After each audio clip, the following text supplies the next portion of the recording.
Time, time. There just doesn't seem to be enough of it to eat healthy. At least that's what I've been told. Well, today's giving is going to be a coaching moment. It's going to help you think about time in relation to eating healthy. Hey everybody, Sharon here, integrative nutrition health coach, speaker, teacher, and author of the Wellness Purpose Connection. And I am back today with another day of giving.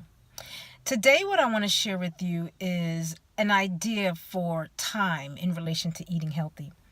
So when I'm talking to clients, and even folks who are not clients, when I'm talking just about, managing, prioritizing our lives and prioritizing our well-being, one of the things I hear as an obstacle to eating healthy is, I don't have enough time.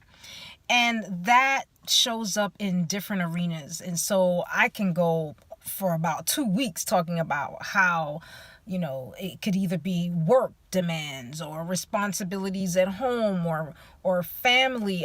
I can go on and on, but I won't. So instead, what I'll do is I'll focus on one area. And one area I'll focus on is the work day and how are you managing that time. I remember losing time at work because someone always wanted to come to my door to talk about something. And when they came, they didn't know how to end the conversation. So one day I took stock to see, okay, how much time am I losing with people feeling they have something very important to say to me? And when I added it up, it was a couple of hours a day. And what I realized was I needed to take control of my time, because if I didn't take control of it, clearly other people would and did.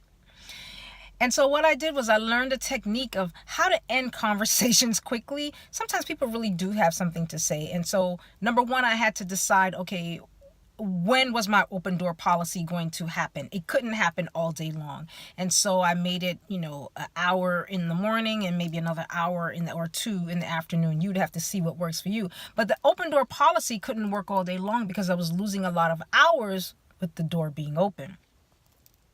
And then once they did come in and I recognized, okay, this conversation is over, they got the solution, or we need to wrap this up.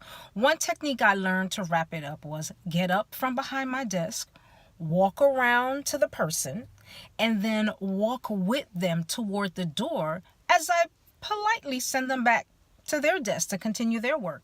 And, say something like, okay, well, I'm glad we resolved this. And, then they go on about where they need to go, and then you can get back to work, or maybe even have the next person come in because it's an open door policy, right?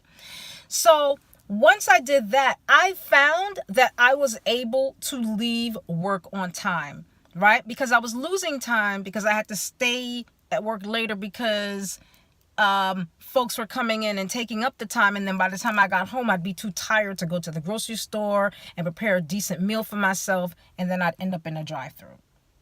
So like I said, there are a bunch of ways we can look at how we're losing time throughout the day, but that's one. At work, start to take stock of what's happening. How much time are you losing in conversations that basically could end in 2 minutes, but go on for about 10 to 20 minutes? That's one way that you can deal with time, get your time back, and have the time you need to prioritize your well-being, go grocery shopping, cook, what have you. So I hope that was helpful to you. Leave me a comment below. Let me know if that works for you, if it's ever worked for you, if you lose time in that way, or what other ways that you feel you lose time. I'd love to hear from you, and I'd share, if I had that experience, what I did about that. Also, go ahead and subscribe and like and share. As I say in most videos, I love to share the love. And if I'm being a blessing to you, I'd love if you'd be a blessing to others by sharing. So that is my giving for today. And I hope to be back tomorrow with more giving. And until then, enjoy the rest of your day.